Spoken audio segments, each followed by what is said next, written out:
Welcome to the Irresistible You podcast. This is the place to get a dose of empowerment to create the life you crave and deserve. I'm your host, Amy Beltran, CEO and founder of Irresistible University. Through my podcast and online coaching program, I teach women just like you how to ditch the body image issues, gain confidence, and lose the emotional weight to look and feel irresistible at any size. If you like this podcast, you're going to love my group coaching program. If you would like to learn more about it, including the investment cost, what's included, see client testimonials, and to sign up and enroll, please head over to irresistibleacing.com/course. The link is also in the show notes. Hello, everyone. Welcome back. I am so excited to be here.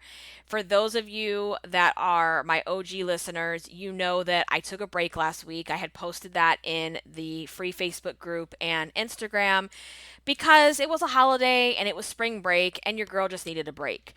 And I have started this episode like 4 or 5 times now, and I keep finding myself blabbering on so much that I'm getting irritated with it, and I keep restarting and re-recording, and here we are. So I find that I tend to do that when I have a lot of personal things that I want to talk about, and I'm just kind of trying to pull my thoughts together because I was going to say, like, okay, on this episode, I'm really going to keep it real and raw, but I kind of do that on every episode. However, I want to share with you kind of some things that I'm going through on a personal level and how I'm processing through it because I think that, sometimes when you see me or you listen to the podcast, some of you may think, oh, there's like this pinnacle moment in your irresistible you journey or your emotional weight journey where you reach this point of never falling backwards, or you reach this point where,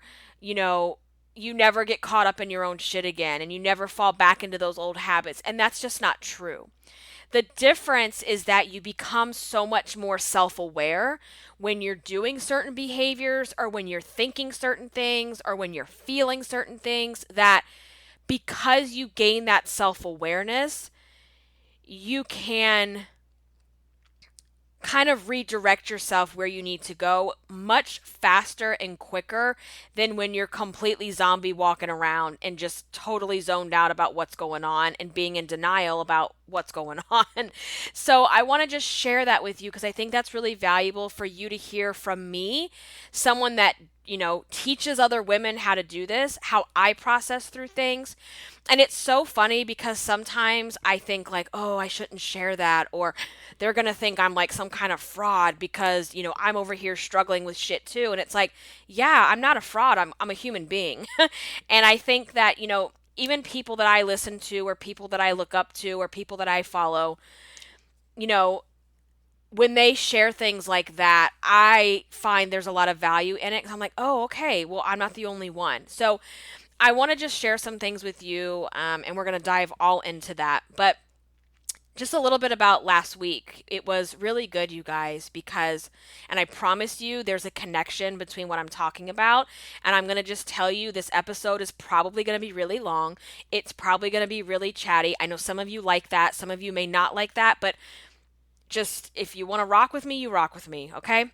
So last week, Catalina went to Unicorn Dance Camp, which it was just the cutest little thing I've ever seen in my life. And it was the first time since the pandemic that she has done any type of school activity, anything.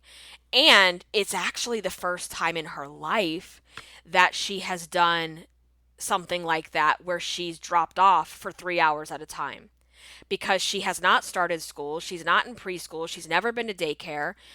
And it was a big deal for all of us, right? It was kind of like a test of like, okay, how is this school thing going to go? And are we ready to let her go?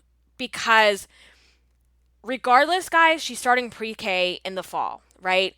But there's also this thing of like, are we ready to let her go because of everything that's going on with the pandemic and all the things? And it was just a lot. So her experience was so good. She loved it. Like when we asked her if she missed us and she said no, I was so excited because I want her to not have that separation anxiety, and she didn't. And, she was supposed to start school last year, around March.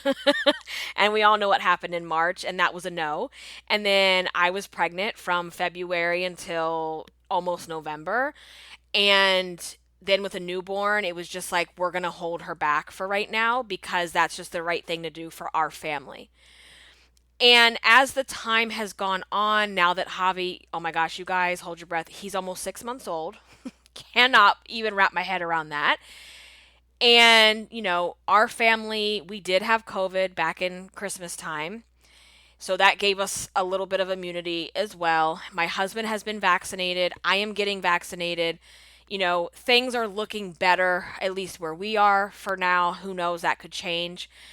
But and so I'm saying all this because since this whole thing started, I've been hyper vigilant about all of it because I was pregnant. And that was, even if I wasn't pregnant, I still would have been the same way, but I think I was a little bit extra just because of it. And I just kind of have reached this point a few weeks ago where it's just time to do a risk assessment. And what I mean by that is I'm going to lose my shit. I'm going to actually lose my shit because we are going on over a year now of no break, no white space, no time for me. And it's time for my kid to go to school. It's time for her to have that structure and routine. And it's time for us to have that too. Because I reached this point the other week where I can't continue at this pace for much longer or I'm going to break. And let me just explain what I mean by that to all of you guys, because trust me, this is all leading into what we're talking about today, because this is the buildup. So the buildup is that I have worked from home for over 10 years now. Okay. I love it. I would never change it. It is my jam. I work for myself. Okay. And I also am a mom. I'm a mom of a 4-year-old. I'm a mom of a 6-month-old, and I'm a mom of an 11-year-old Chihuahua who thinks he is like a puppy and he's crazy. So my bucket is very full. And the schedule that my husband has, while it's great for me to be able to work from home half the day, there is no time for us. There is no time for me. There is no white space built into my schedule. And this has been going on for us for a while. This is not really a pandemic thing, you guys. And I know for a lot of you, this is new for you. But I've been working at this pace for quite a while. And it's to the point where it's like something just has to give, because it's literally wake up, work, work, work, work, work, work, work, right up until the minute where I know Frank has to get ready. And then he goes and gets ready for work. I take over with the kids, and I have them from 1 o'clock until he gets home around 11:30 at night. And it's non-stop. And I love my children. I love this life that I've created. I love the flexibility that we do have, but that also doesn't mean that it's still not exhausting, right? There's no time, there's no space, let me just think to myself for a minute. And then every night, so what I'm finding is that I'm falling back into that cycle. And I know I was like this in the beginning with Kat when she was born, because I was a new mom, so it was all very different, and I was working full time, and I had my side business, and there's always something, right? No matter what we're doing, let's just understand it's never going to be perfect. There's always something. And what I've been finding, it's like I get these kids to sleep because I do bath, bed, dinner, all of that's here alone by myself. And between the pandemic, between this schedule and the absolute isolation that's been going on with all of it, I'm exhausted. And it's not even physical. I'm so emotionally and spiritually and mentally exhausted from all of it. And I think we've been going at this pace for over a year now, and we've been going at it for so long that it's almost like you just forget that this isn't normal. So my work schedule, my balance in terms of that stuff has always been the way it's been.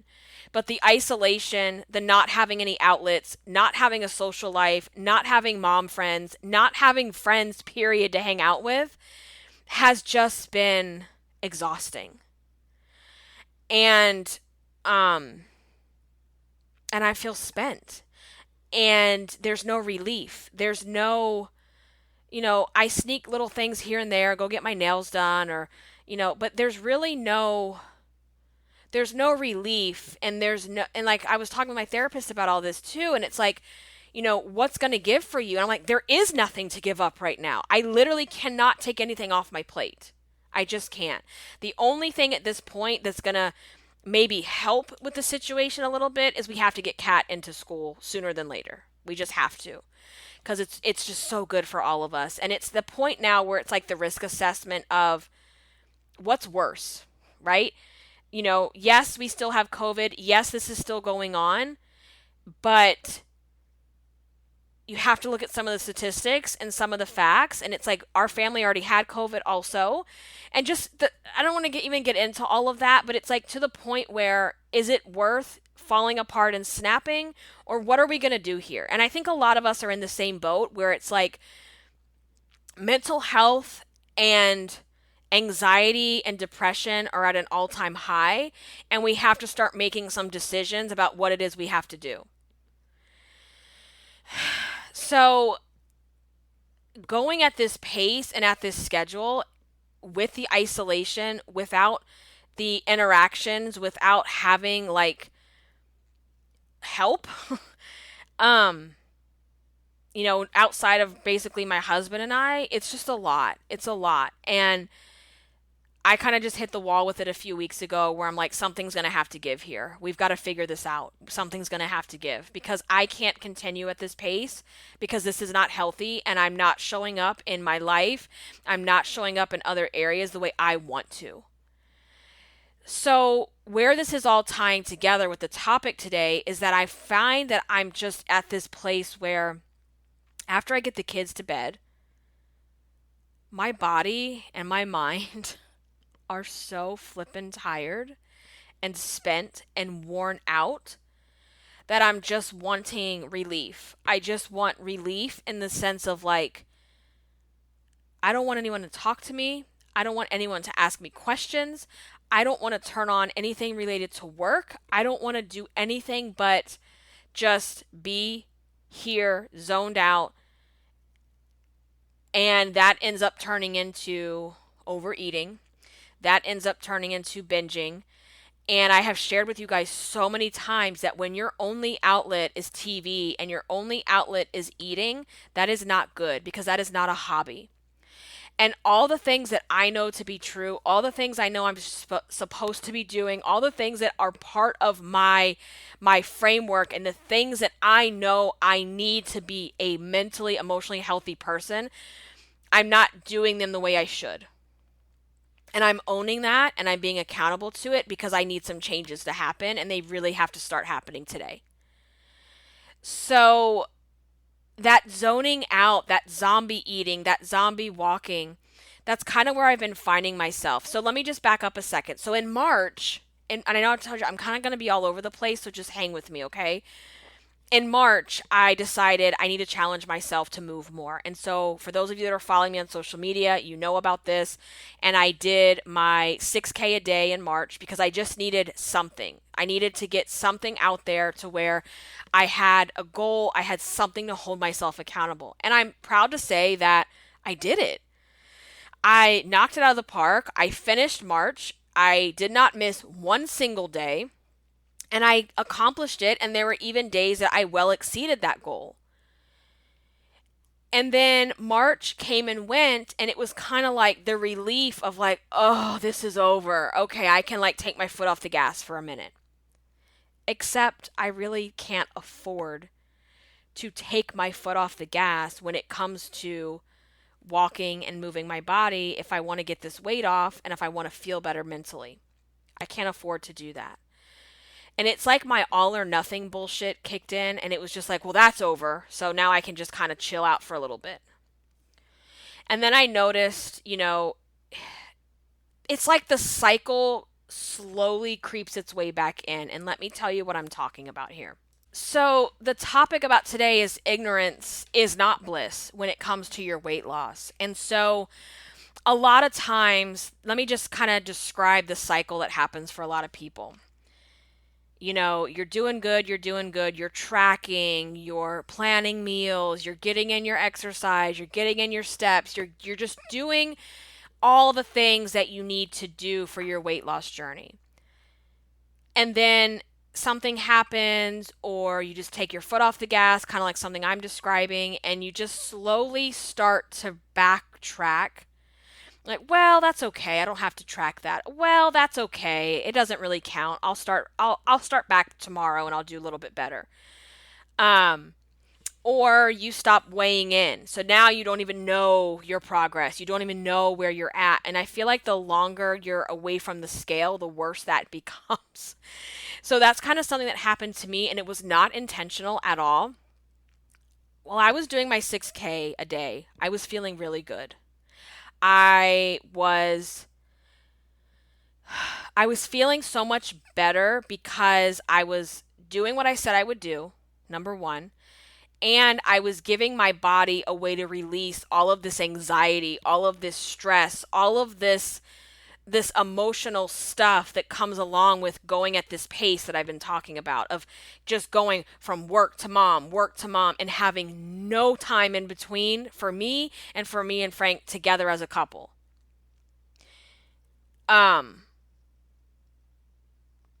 Just having a place to release that in the exercise.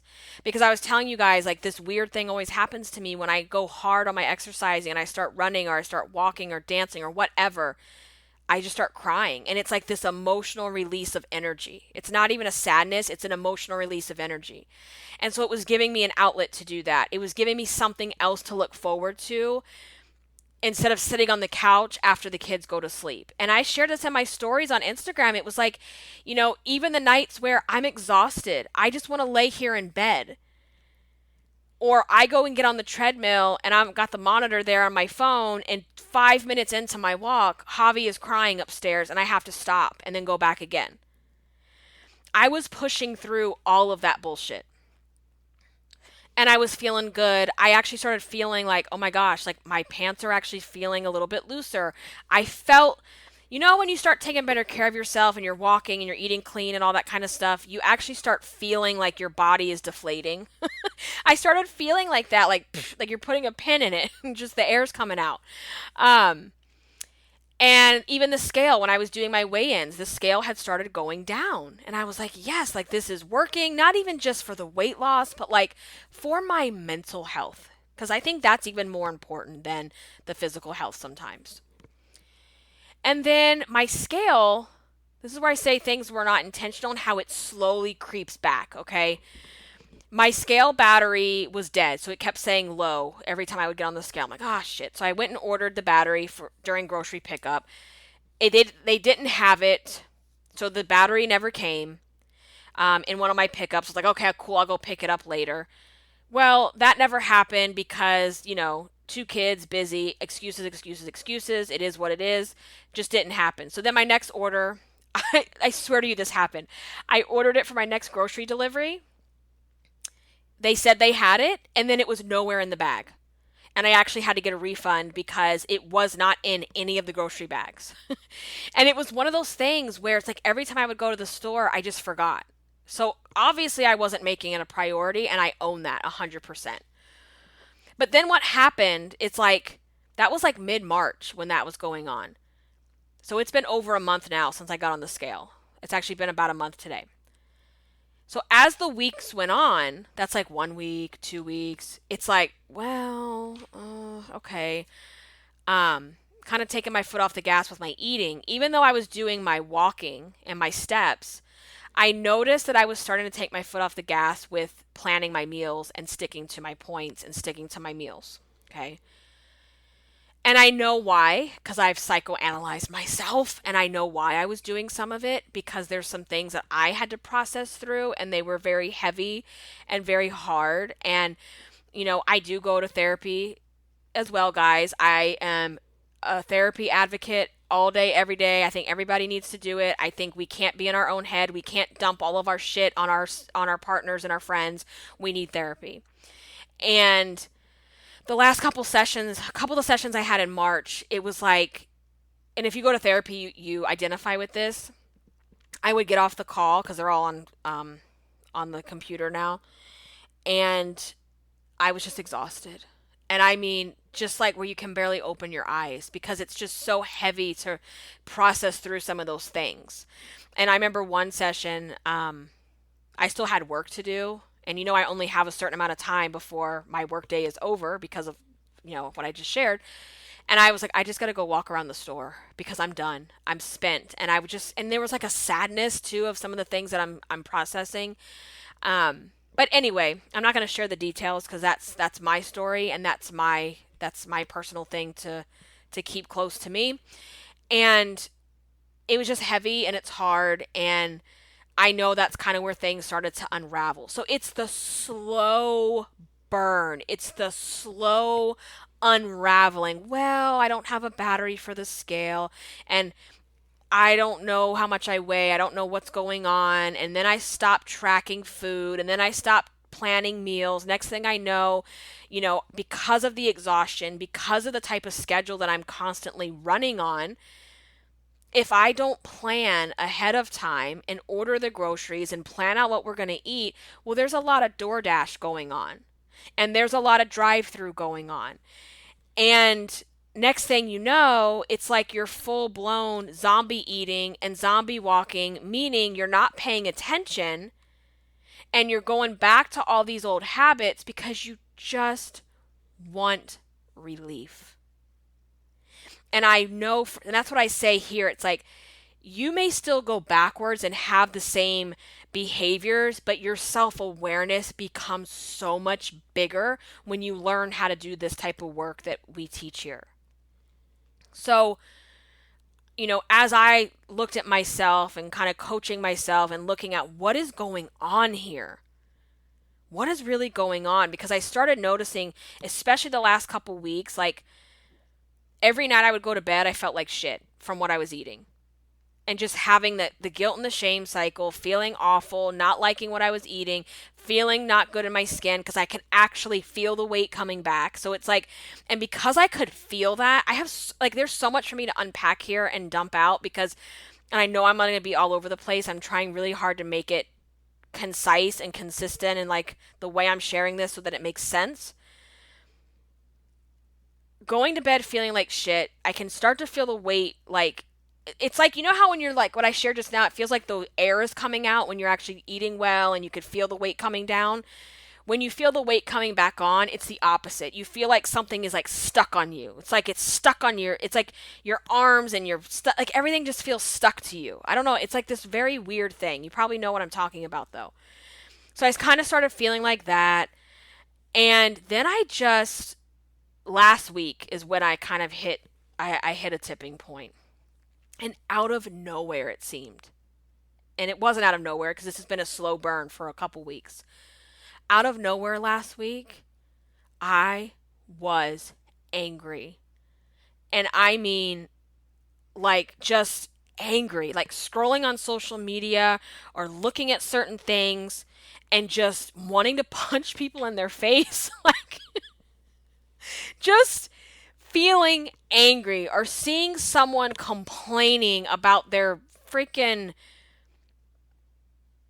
stomach when they don't even have a stomach. And I'm like, if you would see this gut that's hanging off of me from this pregnancy, please get out of here with your bullshit. I'm just feeling so fucking angry. And I mean like burning rage, anger, the fact that I have to even worry about this shit. The fact that I can't let a couple of weeks go by of zombie walking, of zombie eating without the weight coming back on. The fact that I have to constantly worry and think and track and plan and count and da da da da da da da da. And I'm like, I don't want to do this shit anymore. I don't want to think about food. I don't want to plan food. I don't want to have to live like this. And the fact that I was just feeling so frustrated that when I'm planning my meals and then I'm still fucking hungry all the time. Or that when I pull up to the drive-thru because we're busy and I don't want the grilled chicken. You know, there's times where I do want it. But over the last couple weeks, I don't want the grilled nuggets. I don't want the boring ass grilled sandwich. I don't want some of those things. And it's just like I let all of those emotions and those food cravings and that food addiction really kind of take over my bigger dreams, my bigger vision, what I really need and want for myself so that I can feel better. Because I don't feel good with this extra weight. I don't feel good with it. I don't like it and I don't feel good with it. So it was just this anger and rage about why me, and I was having my pity party of like, why me? I've been doing this since I was in fucking elementary school. Always having like, and even getting, even when I get to my goal weight, this isn't going to go away. When I get to my goal weight, I don't get to take my foot off the gas and say, well, fuck that, I'm done.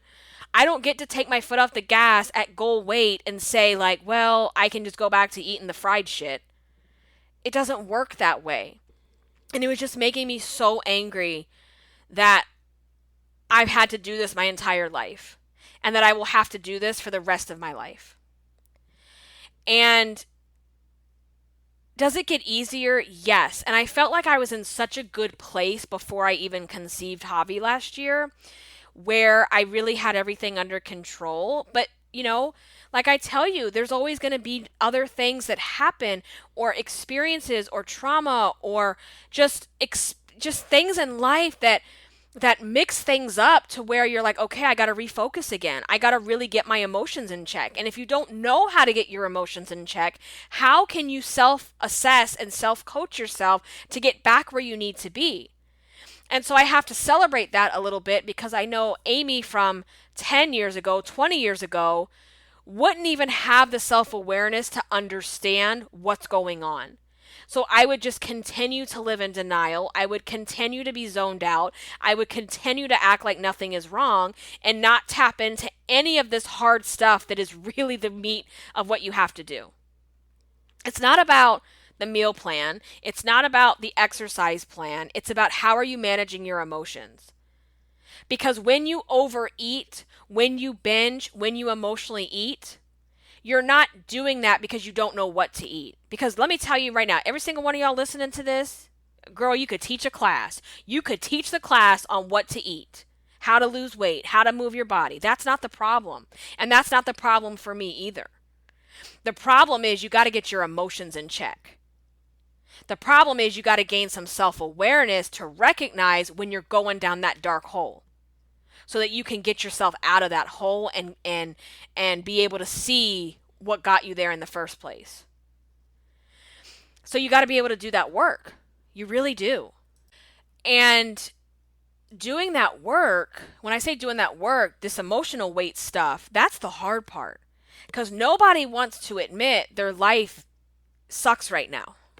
Nobody wants to admit that they're not happy. Nobody wants to admit that they've got work to do. Nobody wants to admit that, they're not taking accountability. Nobody wants to admit these things. So I sat there and I'm like, all right, girl, have your pity party. Last week, have your pity party. Do you have this pity party, but then you're going to get your shit together. And any of you that are in my coaching program, I teach you that. It's like, have your pity party, but believe me, there better be a start time and an end time to that pity party. Because otherwise, it's not a party. Okay, parties have a start and an end time. So it was like, just feeling like rebellious, like, I'm not tracking this shit. I'm not planning this shit. I don't want to go out for a walk. I don't want to go do this. I don't want to go do that. And it's like, well, who are you really hurting? It's like, ooh, who are you really like? You're really hurting who? Yourself. And is that really worth it? Of course not. But in the moment, it's just like the rebellion of like, I'm fucking sick of this shit. I'm sick of the cycle. I'm sick of, but then you're also, it's like, sick of doing the work that I need to do to get the weight off. But then I'm actually more sick of the way I feel as a result. So it's, as you know, it's like this vicious cycle, and it does not change unless you make the decision enough is enough. Enough is enough, and I got to throw a wrench in this cycle and I have to break it. Because otherwise it will go on and on and on and on. And this is why when you're zombie walking and you're not self-aware, this is why, you guys, you wake up in a new season, summertime, for example, and you're like, oh my God, my shorts don't fit. How the fuck did this happen again? Or all of a sudden you go to put the jeans on when it gets cold again and you're like, oh my God, they don't go over my knees. And you act like you can't believe this happened because you just couldn't understand how this could happen. And it's because you're zoned out. It's because you're zombie walking. It's because you're zombie eating. And you're not tuned in. And one of the things that I have, and I thought I had accepted this, but I guess I kind of hit, you guys, this is a journey, right? And sometimes on those journeys, them potholes that about take you out your seat. And if you live in Virginia, you know what I'm talking about. Like those potholes where like, you're like, whoa, what just happened? Sometimes we hit potholes where we thought we knew where we were going, and it's like, this shit just threw me for a loop. And that's okay. And that's okay too, because we're not going to do this perfectly. Our life isn't going to be the way it is now, a year from now, 5 years from now. There's always going to be something stirring up in the water, okay? And,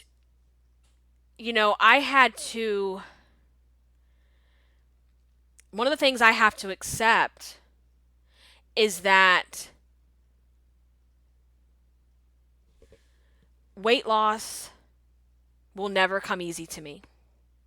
Meaning, when I say not come easy to me, what I mean by that is I can never just do what I like. I can never just throw everything out the window like it doesn't exist. I can't afford to do that.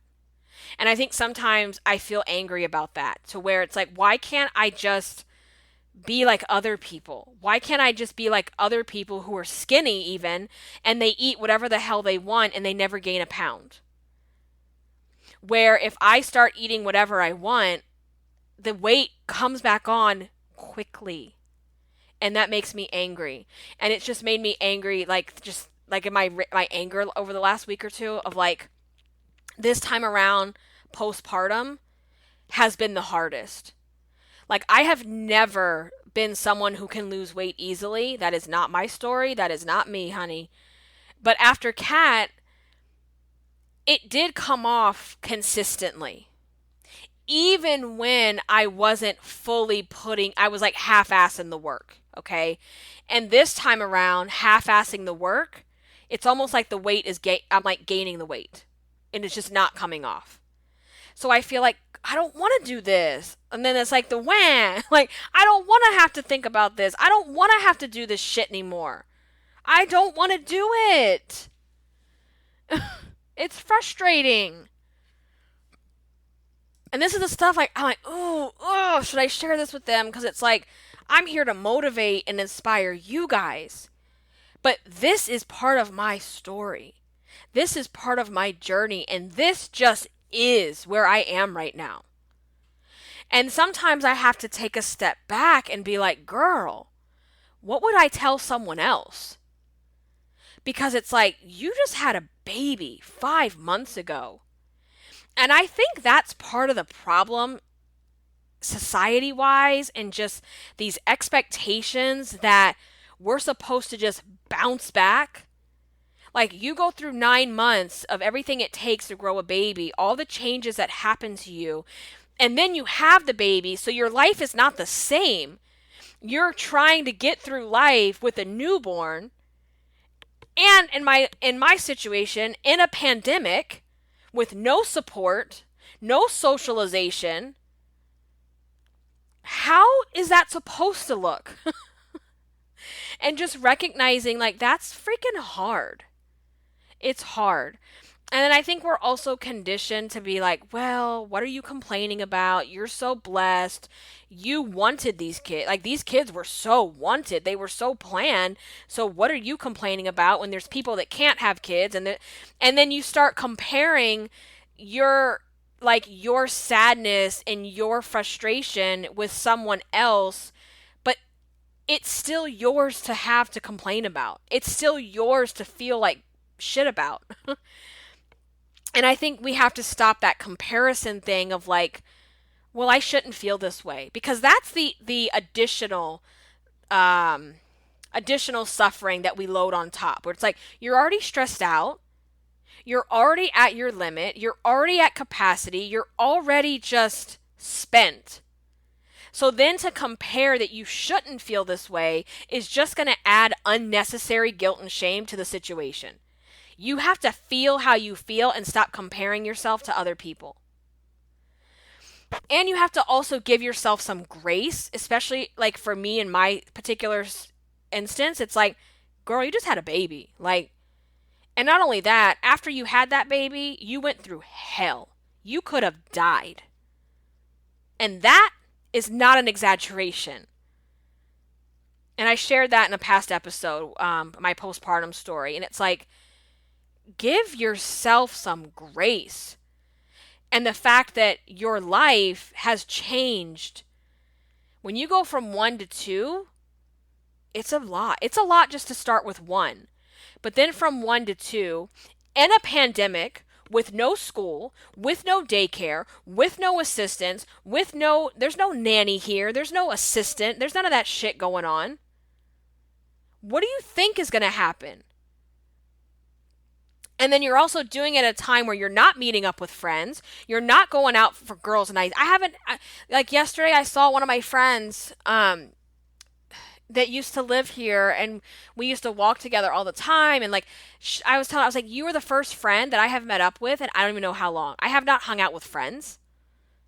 We don't have our monthly meetups that we were hosting, these networking groups that I was hosting. So when think about this. There is no relief. When we overeat, it is because we are trying to fill something up. And when your cup is actually like cracking, that cup don't even have tea or coffee in it. It's actually got a crack in it. And you can't even put nothing in it. That's where we're at right now. When you're at that place, it's like the only relief is in the food. And then the thing that's giving you the relief is also the thing that's making you feel like shit. So it just creates this this nasty cycle, and it just goes on and on and on until you decide, I've really just I've got to get some things together here. And I know I did an episode where we talk about it's going to feel like shit for a while. As you're pulling yourself through this, as you're trudging through this and you're going through the mud, it's gonna feel like shit for a while. Because even when you're putting in the work, you're picking the grilled nuggets, you're doing the hard emotional work, you're putting in your steps when you don't want to go walking. When you're doing all of that and you're not seeing the results, of course you want to quit. Of course you want to throw in the towel.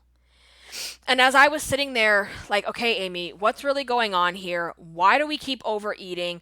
Why are we eating all the chocolate? Why are we doing all the things? It's like, because there's no relief anywhere else. And like I told you, I'm getting real personal with you guys, but I think it's helpful for you. I hope so.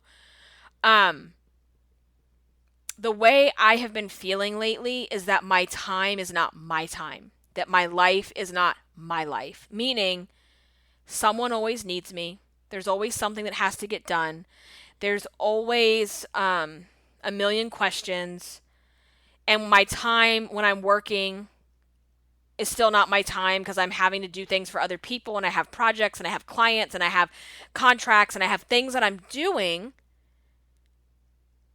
And that my only alone time lately is when I'm sitting here in my office working. That is not alone time.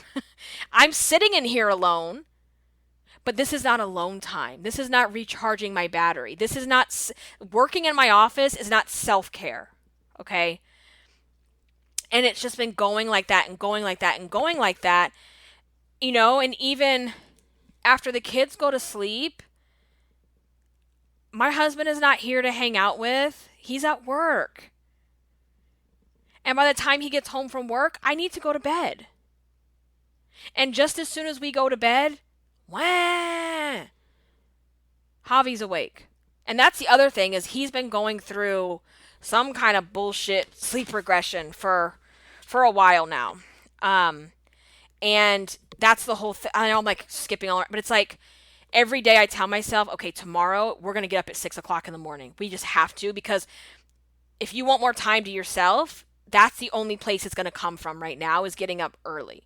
But when you are being woken up every hour, every 2 hours, when the alarm goes off at 6, sometimes I just got back to sleep and I don't want to get up.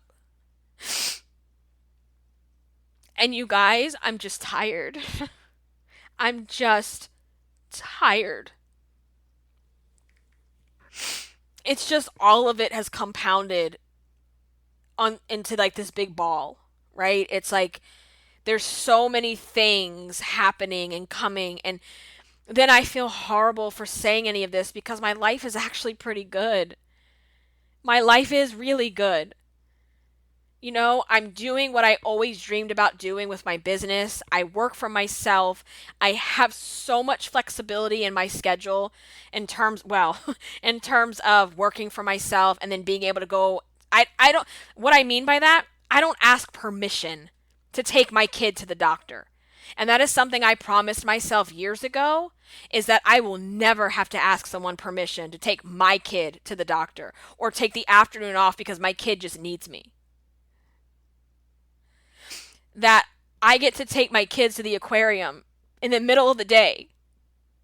And I don't ever, ever, ever, ever take that for granted, that I am so blessed for what I have created.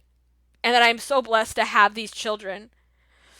And Chewy, who's still here with us and is like my little best friend that's always there. Like, my life is good. And I don't want anyone to think that because of the way I'm talking about things, that I don't also have things really good. And we've worked really hard for what we have. And that, my husband and I are such a good team, and but we're both feeling the same way. Him and I were talking the other day where we're just, like, we miss each other. See each other every day. But we miss us, we just miss us, because I love my husband, but you know what? I also really like him. And I don't think a lot of people can say that about their spouse.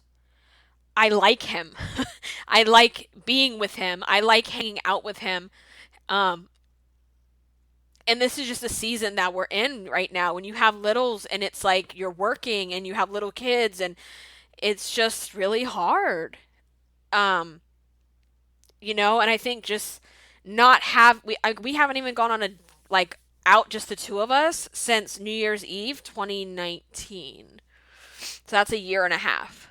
That's a lot. And we've never gone this long without having a date night or just us. It's a lot. And so I feel like I'm just dumping on you guys, and I apologize, and I don't mean to do this, but this is real life. This is real life, and this is what it looks like, and this is what it's like to make sense out of your bullshit, to make sense out of your behavior with weight and food. Because it's not about the food. It's not about the actual food. It's about what is going on in your life that you're using food as a relief. Because that's what it's been for me. It's like, oh, this is the one thing I can look forward to today, is like, ooh, yeah, when the kids are asleep, I'm going to order something on DoorDash and have it delivered. Or, we order dinner as a family, like the kids and I, and then it's like, When they go to sleep, I'm going to eat that cheesecake that I ordered that I hid from my daughter. Just, it's like you just, or I'm out and about taking them somewhere and I just got to hit the drive through. And they're like restrained in the car seat. They can't move. And Hobby's asleep. She has her headphones on, and Mama is just going to eat something that tastes really good and get that relief, that release. And that's the stuff I want you guys to start recognizing, and recognizing it before so much time goes on. Is that why are you using food in the first place? What are you trying to relieve? What are you trying to release by overeating? Because it's like, yeah, the food tastes good, but that's not why you're doing it. That's not why. And so that was what it was for me. It's like, there's just no time in the day for Amy.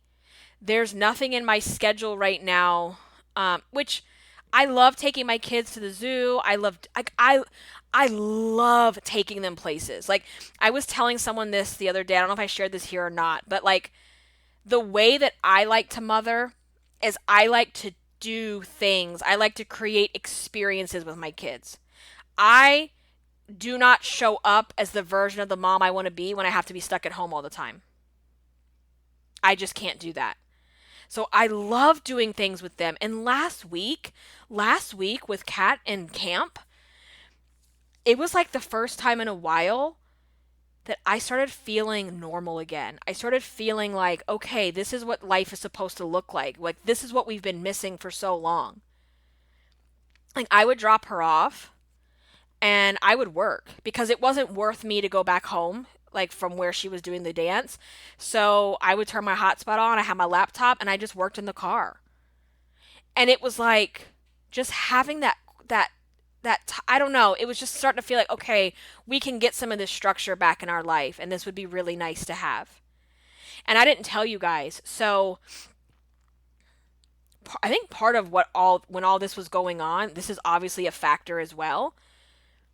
My truck was getting worked on. So the mechanic had my car for 3 weeks. For 3 effing weeks. The first week I had a rental because we thought it was going to be done by the end of the week, so I just rented a car. And week 2 and week 3, I did not have a rental car because I'm like, we cannot afford to pay for a rental for 3 weeks. And that meant I was actually stuck here. And that I already know was a trigger for me. I cannot be home 24/7. I just can't do it. And that was part of the problem too. I think that's what kind of triggered a lot of this as well. So we were actually going for a lot of walks at that time because it's like, let's just go. And we were going for extra long walks, which was really helping me get my steps in. And that was the other thing too. It's like walking has always been, not always, because I never knew this early on, but over the last 10 years or so, walking is like my happy place. I love to go for walks. I love to be in nature. I love to go explore. I love to go do things. Like, being out in nature is how I feed my soul. And even as of lately, my walks aren't even my own. Meaning, I gotta push the stroller. Then I've got Chewy who wants to pee. Like every 2 feet that we're walking, he wants to pee on everything. And then I've got Kat who wants to walk or ride her bike. And so I'm like hyper vigilant about her on the sidewalks and like looking for cars. And I'm like that mom who's always thinking of like the worst case scenarios. It's ridiculous. So even my walks lately just haven't felt relaxing because they're not about me. It's about making sure everybody's okay. And just a lot, guys. It's a lot. So just all of these things compounding just got me to the place where that slow burn happened, where ignorance is not bliss when it's with weight loss. Like, not knowing how many points you're eating, not because when you're just zombie eating and you're not paying attention, you don't even know how much you're throwing down. And then you're like, well, gee, I wonder why I feel awful. Because you're eating so much and you're not paying attention. And not getting on the scale is also a factor because it's like, I am not one of those people who's like scale-free living. I tried that at one point and I gained weight because of this same thing that I'm talking about. Like, if I don't know where I'm at, then it just, I just don't believe in scale free. If that's your thing, cool. For me, it doesn't work. It's just not a thing for me. Um, Intuitive eating is also not a thing for me. I can't do that because intuitively I just want to eat, cheesecake and birthday cake and chocolate eggs. So intuitive eating, maybe down the road one day it might work for me. I am an all or nothing person. I need structure. I need accountability. And so that just doesn't work for me. It just doesn't. Um, but yeah, so let's just talk about some things because I know I hope I've even made sense because I'm just like sharing so much stuff and like dumping out, and I hope it's not annoying. And this episode is going to be super, super long. But I always like to turn around everything I share into a lesson or into action and things that you can take away and do and learn and apply to your life. So let's kind of dig into that a little bit. So when you are in that slow burn, ignorance is bliss, I don't even know what I weigh anymore. I don't know the last time I tracked my food. I know I'm gaining weight and I feel like shit. I can't break out of this cycle. All I do is put on Netflix and order food when the kids go to sleep. And, just, what I'm talking about. When you are finding yourself in that cycle, the zombie cycle, really, the zombie walking, the zombie eating, when you are finding yourself in that place where you're tired, you're exhausted, and when I say tired, guys, I don't just mean physically. I mean emotionally, mentally, like you're just exhausted because you're not giving back to yourself. You're not even putting yourself on the list at all. In that place, and I think so many of you are there, given the year that we've had. I think a lot of you are there. And I know from conversations that so many people are there and that they've gained the weight because you're just coping the best way you know how, right? And so when you know better, you do better. And let's just talk about some of the things that I know that work for me, that I do, and that you can apply to your life as well. So when you're in this cycle, when you're in this place, number one thing you got to do to snap yourself out of this, even before I go into this, there's a part of you that has to want to do this. Last week, I did not want to do this. I knew I needed to do this, but I didn't want to do this. And there's a big difference. And the whole time all this has been going on for the past 2 or 3 weeks, I knew I needed to do it. I knew I shouldn't be eating certain things. I knew I should be doing this or should be, like I was shooting all over myself. But that doesn't make you do it. Okay? There's something in you that has to want this. And like I said, I had my pity party. I derailed for a couple weeks. And it's not the end of the world. So understand that just because it's been a few weeks does not mean you have like trashed everything you've ever done. I want you to think about every time you go backwards, every time you have one of these situations. I want you to think about the fact that this is an opportunity for me to do better. And that's how I look at it. It's like, okay, I am 39 years old. I should know all of this by now. I teach people how to do this. I know better. And I should be doing better. And instead of beating yourself up and having all that guilt and shame and doing the inner fat bitch dance, it's like, how about instead if we just say, you know what? This is an opportunity for me to learn. This is an opportunity for me to learn how to do it better next time. This is an opportunity for me to recognize the triggers and the symptoms before 6 months go by again. And wow, I did this in 2 weeks. I realized this. Like, let's change the story there. Okay. It doesn't change the circumstance. The circumstances never change, but the way we think about it, the way we talk about it, that you get to own, that you get to be in control of. Okay. So that's first and foremost. It's like, this is an opportunity for me to like be accountable and think about how to do this differently next time. Okay. So, number one, you have to face the music. You have to. You have to face the music. You have to get yourself off the denial train. Denial is only going to keep you zombie eating. It's going to keep you zombie walking and zoned out of your life. So, face the music, to me, what that means, it means get on the scale.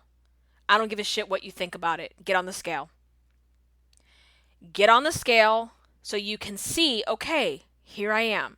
And you know what's funny too? Sometimes we build it up in our head like, oh my God, I've gained like 20 pounds in 2 weeks, which I don't think anybody's gaining 20 pounds in 2 weeks.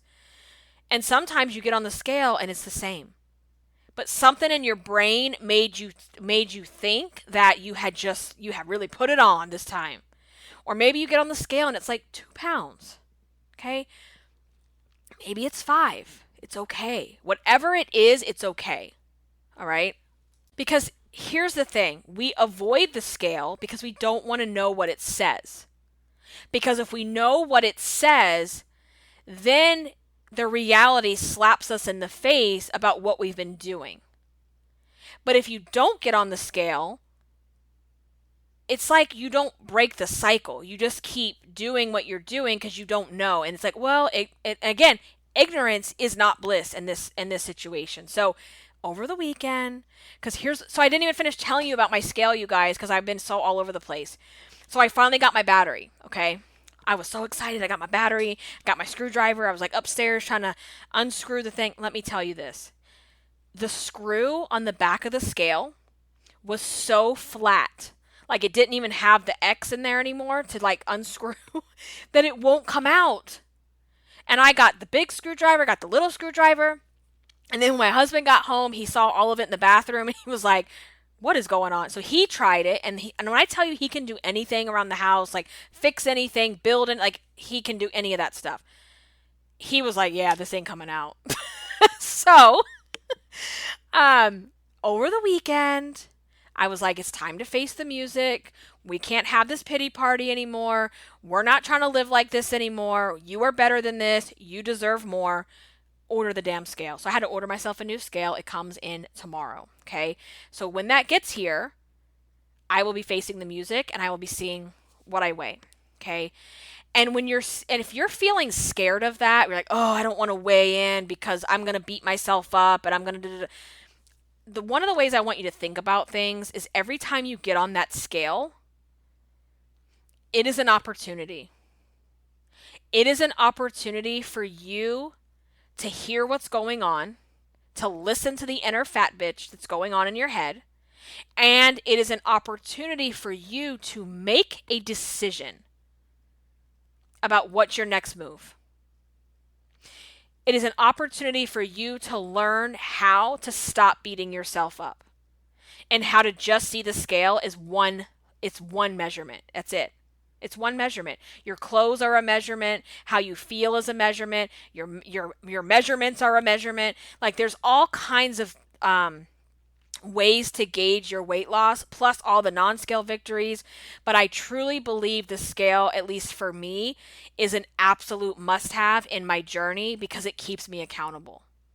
And any time that I have tried to not get on the scale-free living or whatever that bullshit is, or I've tried to do measurements only, it doesn't work for me.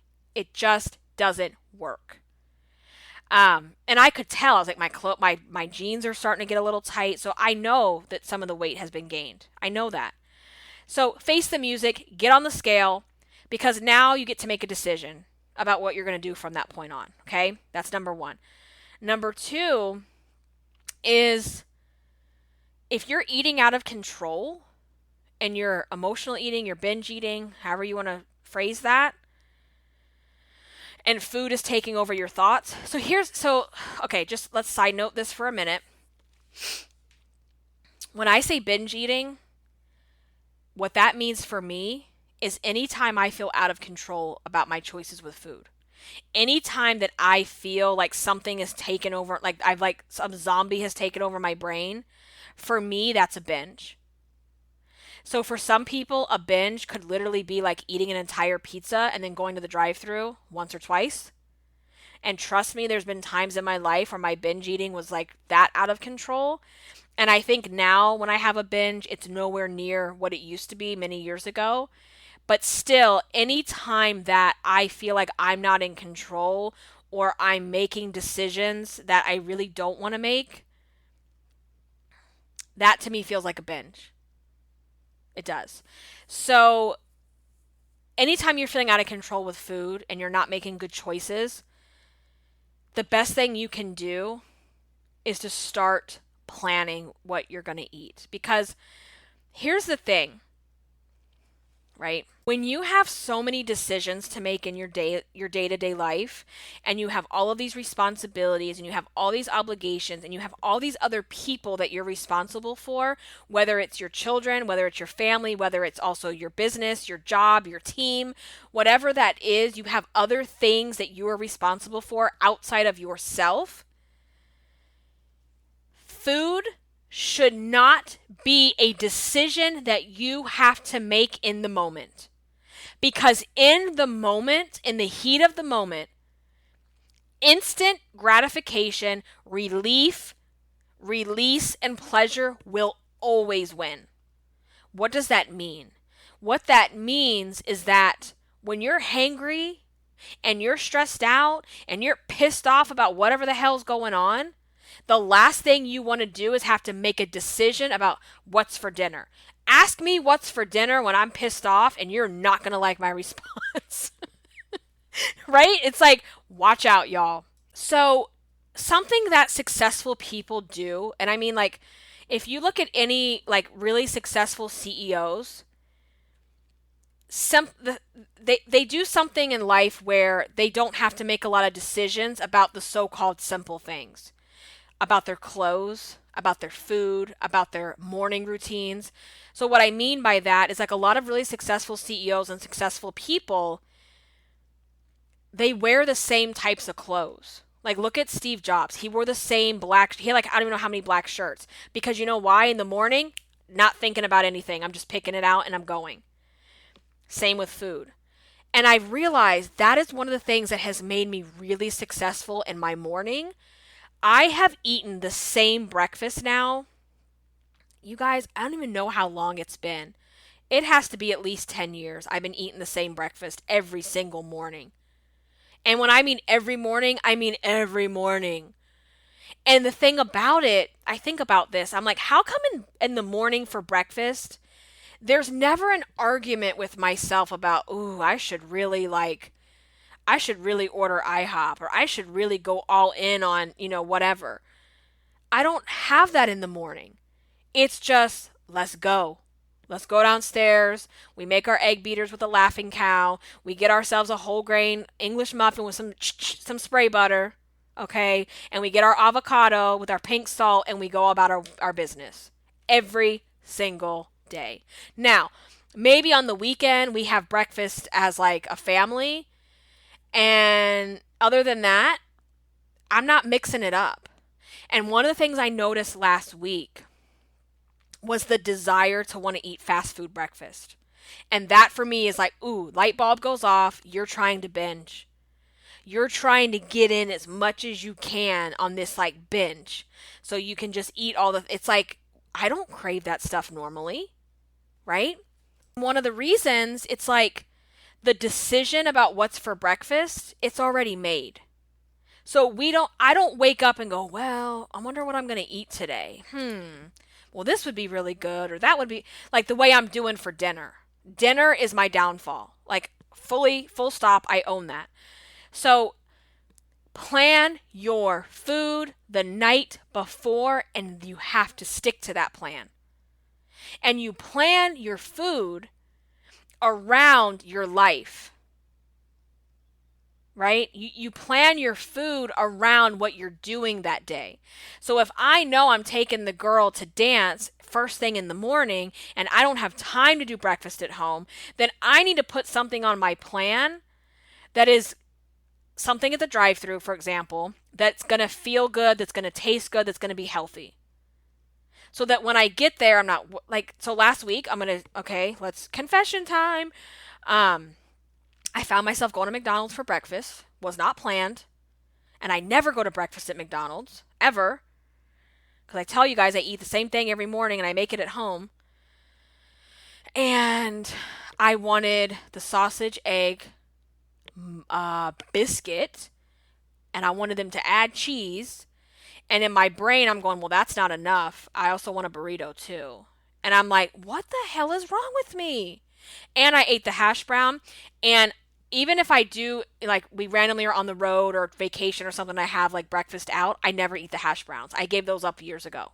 So I was like, you're falling back, girl. You're falling back in your old behaviors. This is not okay.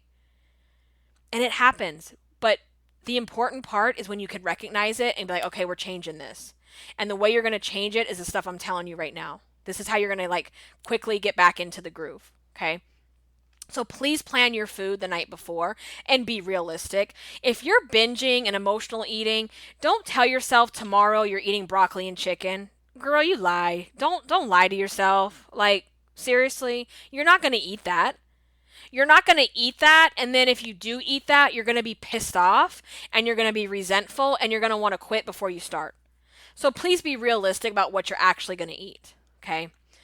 Because again, food should not be a decision that you have to make in the moment. Same thing with dinner. It's like if I just plan, I know that I need to think about dinners and what we're going to have because by the time it's dinner time, I don't want to deal with it. And so what's easier? DoorDash, drive-through, go out to eat, right? Because in that moment, the relief that you want will always win because it's like you bargain with yourself, well, it's okay, I'll start over in the morning, it's okay, it's okay. And then that slow burn that we've been talking about starts to unravel where it's like, oh my God, I'm like to the point where now I'm overeating at breakfast and I never do that. Okay, I never do that.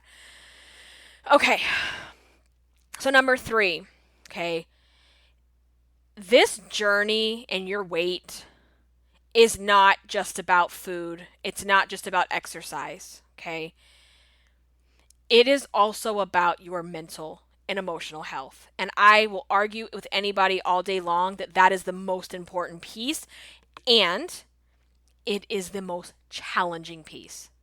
Because if you can manage your emotions, if you can gain self-awareness, you will break this cycle, okay?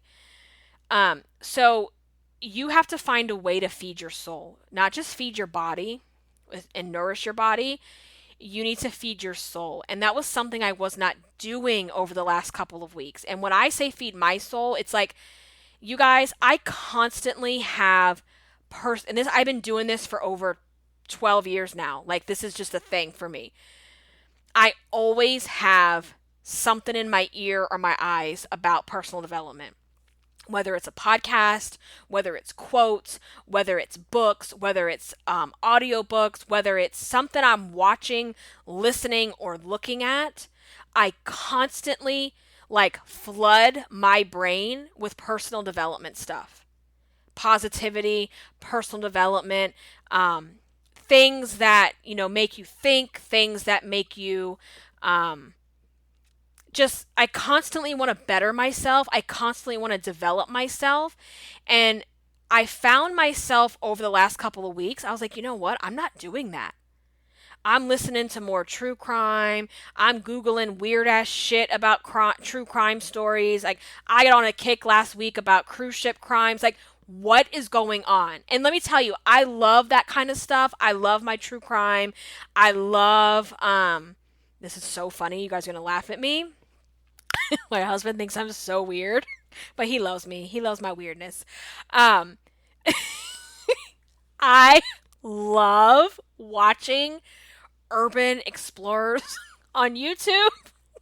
Like, these people, they go to abandoned buildings, abandoned homes, and they just show you this stuff, and it's so creepy and interesting to me. I cannot explain why. And there's a whole series they do with like dead malls, where like a lot of the malls in America that are like, the stores are gone. It's just so interesting to me. And that's a great it's one of those things that I will do when I just need to escape, when I just need to like that's like a form of relief of like I just got to zone out and watch this. And I would much rather watch a dead mall video than overeat because there's no harm in the dead mall video. It's like it's just a way to um I'm not kidding you guys. When I was in the hospital with preeclampsia and I had to like de-stress, I could not get stressed out by things. I would watch those videos because I think they're so calming. It's so weird. I'm a weirdo and I own my weird, okay? So anyway, I was just finding myself watching more of that crap, watching more documentaries. I love documentaries. But I wasn't filling any of my time with personal development, with positivity, with growth, with spirituality, with any of those things that I know I need to be listening to at all times. Okay. And so, you know, I'm that type of person, like when I go on walks, I have something on that I might be listening to. I have stuff on in the car. It's like, I usually, when I'm in a good place, I don't fill my time with TV and garbage. I fill it with these kinds of things because and I love listening to it. And I know I wasn't doing it because to do it means then I would start thinking about what I really need to be doing. And that's part of the reason I like listening to that stuff. It gets me out of my own crap. So anyway, that's number 3. Feed your soul with personal development, imagery, books, podcasts, whatever. Because this journey is not just about working out your body, you have to work out your brain. And in order to work out your brain to change the way you have done things for your entire life or for many years, you have to find a way of thinking differently. And this podcast would be put into that category. So, if you want to go back and listen to some other podcasts of mine, some other episodes, that would also be helpful as well. All right, so the number 4 thing here is that and this kind of ties into Feed Your Soul because in my coaching program, this is really connected to Feed Your Soul. It's basically the same thing, but I wanted to just call this out. What are you doing to relieve yourself, to release your stress, to relieve your stress, other than food? Because sitting around watching Netflix, sitting around watching Hulu, Prime, streaming shows, and eating food is not a hobby. It is not a way to feed your soul all the time. Is it okay every once in a while? Yes. We need our movie nights. We need those days. We all need them, okay? We do. But it's a problem when that's the only thing you're doing to relieve yourself. So what are some other things that are going to bring you pleasure and joy other than the food? Because if the food, like think about this. It's like, well, the food is bringing me pleasure and joy, but is it? Maybe in the moment, but if that same in the moment pleasure is also causing you all of this pain, then it's actually not relieving anything. It's instant gratification only. Okay. So what does that look like for you? So what that looks like for me is going for walks, being out in nature, like going to the beach or going on nature walks or just like going on Google and finding a new place to explore that we go and do meditation, prayer. I have my oracle cards. I got my crystals. I'm all about that life. Okay. So like that kind of stuff, listening to my Zen music in the mornings, having my journaling in the morning, socializing with friends, getting together with people, which for a lot of us, that's been missing for a lot of us.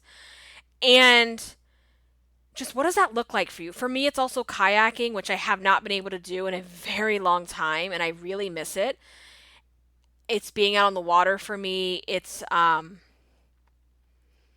even taking my kids places. Like I said, like when I get to take my kids to the zoo or a nature walk or to the aquarium or like we do fun things together, experiences, that for me is like fills up my cup. It makes me happy. So you have to have things to relieve the stress of your life that do not revolve around food. Okay. So what does that look like for you? We can and if you want to share any of this in the free Facebook group, please do. Just go in there. You can put up a post and then we'll also have a thread for this episode. Okay. The other thing I want you to do, this is really important, is you have to start journaling. because you cannot process the thoughts in your head. And the way I love me some metaphors, you guys. I like to have visuals for people. Here's how I like to think about this, okay? Imagine your purse or your diaper bag or your mom bag or your big old bag. We all got them. Imagine your big bag, your purse, okay? And it's a hot mess. You've been going. You've been throwing your mask in there. You've been throwing your debit card in there. You got your keys in there, your sanitizer. Yes, I said sanitizer. Thank you to my daughter for making up that word. It's no longer hand sanitizer. We call it sanitizer. So you're throwing your sanitizer. You're throwing your phone. You're throwing your makeup. You just got all this stuff because you're so busy all the time that you're not stopping to put things where they belong. And this happens, right? It happened to me the other day. I went to go pay for something. Could not find my debit card. So I'm holding up the line. I was that person because I was just throwing it wherever because I was busy.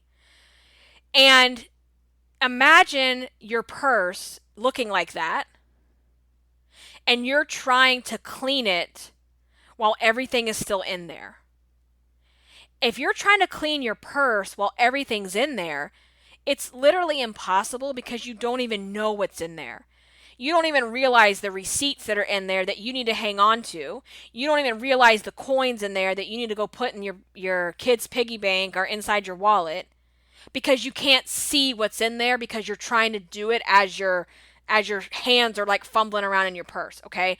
So the only way to organize your purse is to literally dump it out on the table. Take everything out, put it on the table, and then say, okay, where does this go? Where does that go? Do I really need to hang on to this? Where does this need to get organized? It's the same thing with your thoughts. If you are trying to process through, think about the cycle in your brain where you're I shouldn't be eating this. Oh my God, why am I eating this? I can't believe you're doing this again. I can't believe we're here. You're such a fat bitch. I hate you. You're going to always be like this. Why can't you get your shit together? What's wrong with you? What are you doing this for? I wonder why you're eating all the time. I wonder why you're doing this all the time. What the hell's going on? Stop. Get out a piece of paper, get out a pen, get out a Google Doc, whatever way you want to do it. It does not matter. How you do it is irrelevant. And please, I know some of you guys, please stop telling yourself after this podcast you're going to Home Goods to get you a pretty notebook. You don't need a pretty notebook. You can do it literally right now as you're listening to this with a scrap piece of paper. Go get the pretty notebook later, okay? But what you need to do is you need to start journaling the thoughts that are in your head. And that's how I started my Monday today, is I just said, okay, I need to get all this crap out of my head. If I want to make changes, if I want to stop the cycle, if I want to not have the next couple of weeks look like the last couple of weeks, then we have to make a conscious decision every single day to check in with ourselves. Because again, it's not just about the food. The food and the eating and the weight is a symptom. It's a symptom of something bigger, but it's not the problem. The problem is what's going on in your brain. The problem is the thoughts that you have about what's going on in your life. So, in order to change the behavior with the food, we have to change our thoughts. We have to know. So, don't be afraid of those thoughts because that's what happens. It's I don't want to deal with that. I don't want to think about it. I don't want to listen to that. I don't want to hear that inner fat bitch come up. But you need to hear the inner fat bitch. You need to listen to her. She's trying to tell you something. And you can't change until you know what she's saying. So instead of running away from it, instead of being in denial, it's okay, what is it that she's trying to tell me? Let's use this as an opportunity to do something different. Okay? So, get out your journal and start writing everything down. Because you cannot process what's going on while it's going on inside your head. It doesn't work that way. I've tried it and it doesn't work. It just doesn't. There's no way. And when you get it down on paper, you can make sense out of it, and you can also take some of the power away from it as well. You know what I mean? So that's it, guys. Yeah. So this was a super long episode. I know. So if you are still listening to this, I love you. You're the best. Thank you for your support, and thank you for listening, and thank you for hanging out with me. And I hope that by sharing this, it was helpful in some way.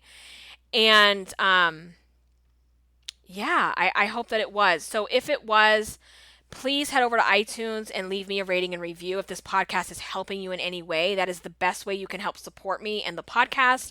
And if you are not a member of the free Facebook group, please head over to Facebook, look up Irresistible You Podcast, join the group. The link is also in the show notes. And I haven't decided yet. I think we might go live tomorrow. I'm going to see how tomorrow goes. But we have been going live the day after the podcast drops. And so let me know if that's something you guys would like me to do. We can talk about it on Instagram, and I will put up a story, and we can talk about if that's something you want for tomorrow. So, all right, guys, I hope you have an amazing day. Remember, ignorance is not bliss with weight loss. It's time to face the music. It's time to own up to what's going on. It's time to dig into those emotions, stop running away from things, stop being in denial, and we got to cancel the pity party because you deserve better. You deserve more. You are worth more, and you are worth living a life that you enjoy. You are worth living a life you crave, and I know that it's possible. So thank you guys for listening. I will see you in the next one. Until then, stay irresistible. Bye, guys.